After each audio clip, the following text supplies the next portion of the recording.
The streamification of games is coming. The industry is gonna adopt it because we've seen it work with movies and TV shows. People wanna pay a monthly subscription and have access to hundreds of games.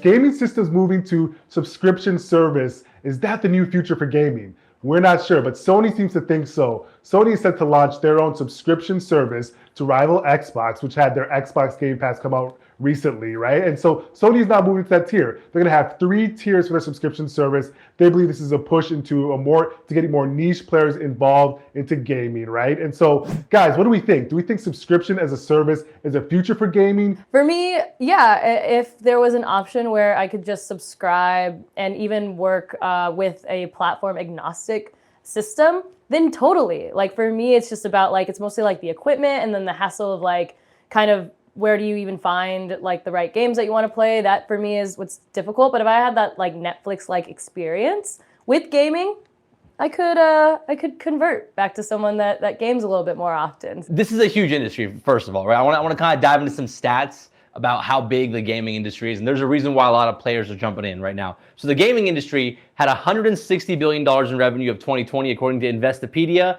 and then they're projected to do $260 billion by 2025.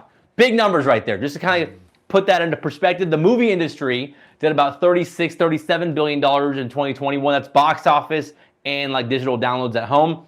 And streaming services did about $24 billion in revenue. So the gaming industry is bigger than all of that combined. If you add music, I mean, the gaming industry is bigger than all of those, right? Yeah. It's a huge industry. That's why a lot of these tech giants like Microsoft and Sony are like kind of jumping in and investing heavily. The streamification of games is coming.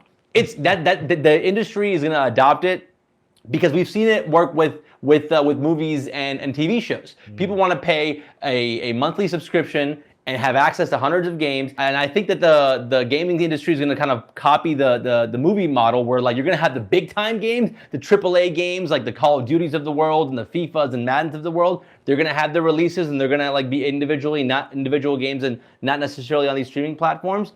But all the other games, they're all gonna get bundled up by Microsoft and Sony for these streaming platforms. And I think that's where the entire industry is going. There's a lot of value added. If you could just stream, all the games, have a big library of games, you're just streaming it, and you pay some sort of monthly subscription, that could make a lot of sense, right? Like, and for me as a casual gamer, I want more library of games. That could be something I would do. Microsoft bought Activision for $95 billion, still pending regulatory approval. But if that goes through, I mean, they're building their library by buying Activision with Call of Duty and some of the other big title games. I think Microsoft is really going to dominate. But to be a little bit fair and balanced, so I don't get in trouble here, Sony still is the dominant player in gaming. They're still the king of gaming. They pulled in more revenue last year than Microsoft did or Nintendo did per Nico Partners. So I still think that Microsoft is going to win this thing though because how awesome the Game Pass service is. And if Sony can't compete with that, then they're going to be in real trouble.